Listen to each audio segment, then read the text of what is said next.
back to Somatic Pilates Plus. I am Dolores. Today we're going to be working on shoulder stabilization. So for someone who's had subluxation where the shoulder came out of the shoulder joint, dislocation, just instability of the shoulders because the shoulders are rolled in. There's a slew of reasons why there's lack of stabilization from an injury or what have you. So we're going to be doing abduction and adduction of the arms with an internal and external rotation of the shoulders. So this is done with the trapeze table. For those who don't have a trapeze table, you'll be using an elastic band, and I'll be showing you both. Okay, so if you're using a trapeze table, I use the short yellow springs, and the crossbar is about the alignment of the elbow.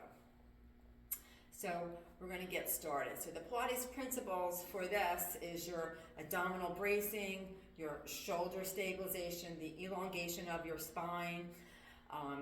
So we're going to get started with this. So I'm going to first start with something called the adduction. So you want to have the palm facing you.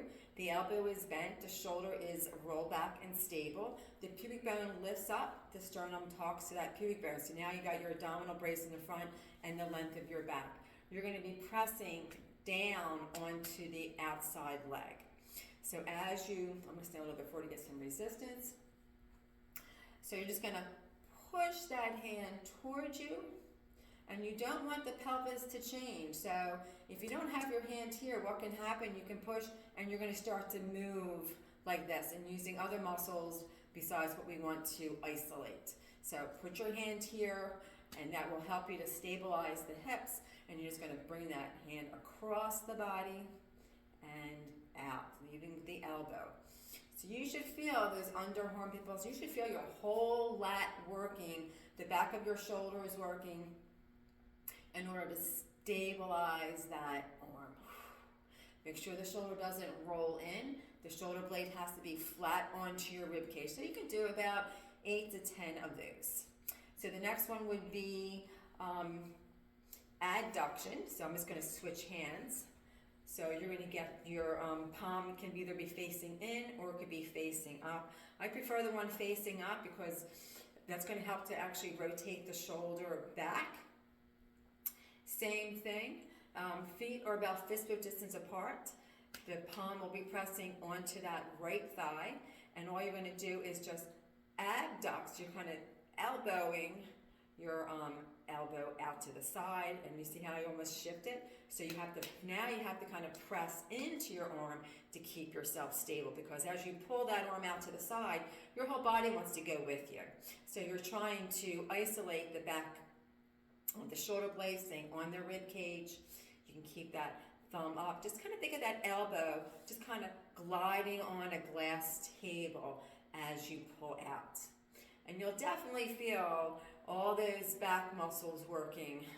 The trapeze working, the middle trap, the low trap. You should be feeling your biceps should be working because the elbow is bent. But that shoulder stays square. So there is your abduction. Now, if you are using an elastic band, you could place this perhaps, maybe on the stairs where you have something that's going to be equal with your elbow. If not, a door handle is pretty close to where you need to be. So same thing, you want to grab that elastic band, put your left hand here, and all you're going to do is push in and make sure you're pressing here and keep that shoulder back. So there is the elastic band working. So I might step a little bit further. So you really want to feel those armpits working. You want to keep yourself stable. Again, lifting that pubic bone up to your ribs. That's going to lengthen your back to get into your abdominal brace. And slightly lift that sternum just a little bit, and that will push the chin back into your throat in order to get the length of your back. So grabbing onto this, rotating it so that the band is on top, holding it, and I would double wrap it because that way it doesn't slide. And then you're just gonna step away, put the hands here, and then get that shoulder back, and then just pull that elbow out to the side as if it's on a glass table. So you should not be feeling it here in the front of your shoulder. If you start to, you want to really roll that shoulder back to get that shoulder blade flat onto your rib cage. Press into your leg to keep yourself stable, and then pull. So if this one is a little bit harder to do, you can either step in to make it less harder to do, and then you may feel like, for me, that was a little better for me. So you have to kind of find what you need to. So if you have to move in because it's too difficult to do, you start compensating, move in. If it's too easy, then you would step away and pull, as long as you can maintain that shoulder stabilization. So for external rotation and internal rotation, I would get a tail. So you want to get a rolled up tail. Just get a hand tail, roll it up. Place it right underneath your armpit. You're gonna have, that's gonna bring, so if your shoulder's rolled forward, get that shoulder rolling back so that your shoulder blade is flat onto your rib cage. You're gonna step away. So this is for internal rotation of your shoulders. Again, making sure that your feet are fist-width distance apart. Keep that left hand by your side, and then just gonna pull it in as if it's on a glass table. Don't let that shoulder roll in or up towards your ear. You're gonna slide it down and then open. Again, if you don't feel enough resistance, bring it in. And you don't want, like I said, you don't want the shoulder to roll in. Keep lifting that pubic bone up, bringing the ribs to your pelvis, pulling it in, keeping that shoulder back. So you don't wanna do this to pull the arm in. Keep it stable onto your shoulder, onto your rib cage. Keep pressing into your hand. No lateral shift of your pelvis. Stay grounded on your feet. And one more here. So you can do about 8 to 10 of those. So you're just going to switch. This is for the external rotation of the opposite arm. So same thing. Now I have the palm. Palm can be facing up or facing in. You want to squeeze that tail, roll that shoulder back. The hand and the wrist are 90 degrees. The right hand goes onto your thigh. And all you're going to do is pull that out. Squeeze that tail. So you want to make sure that shoulder is stable. So again, if you let the band come in and you start doing this, and you let go of it. So again, for me, that's a little difficult. So I'm going to step in so I can get better rotation. So I pull out.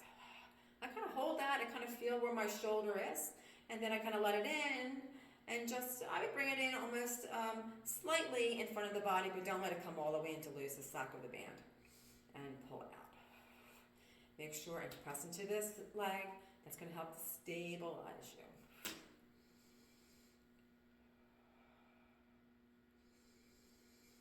Keeping that hand on that glass table. Keep the tension onto that band. That's going to keep that shoulder planted onto your rib cage, because that's where it's supposed to be. It's not supposed to be lifting off of the rib cage. That's an unstable shoulder. So if you feel if you look and you can see if your shoulders feel like they're off your rib cage, that means you're internally rotating. And these are the exercises you really need to do. Okay, well, thanks for joining me today. If you're first time viewing the channel, please subscribe to the channel. I have a lot of great videos to see. Please leave a comment, thumbs up, see if this helps you with your shoulder instability. All right, thanks for joining me today. Bye-bye.